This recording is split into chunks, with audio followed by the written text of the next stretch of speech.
One of the most interesting stories is meeting the visitation pastor over at the hospital.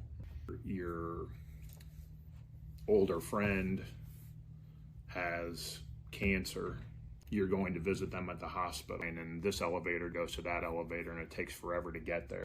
So I go in to visit him, and the visitation pastor from his church comes in. We visited for a little bit. So the person is a business mentor, somebody that you've watched and learned from.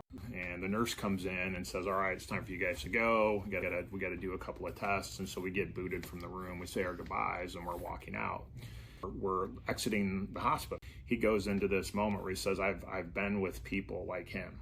When I first started into the clergy, one of the things that I didn't quite understand was about people like you. I said people that lead businesses. When I saw people who lead businesses, I think about profits, and I think about all these things associated with making money and pursuing goals and objectives at all costs, and even at the expense of people and human beings. I said I've spent time with hundreds of people like him in that moment.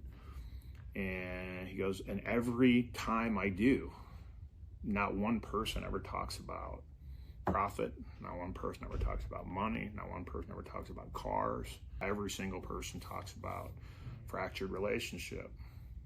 They talk about, when it comes to business people, like, oh, I had this person that I met, and he became an employee of mine, and he went on to start his own business, and it was fantastic. What a great thing.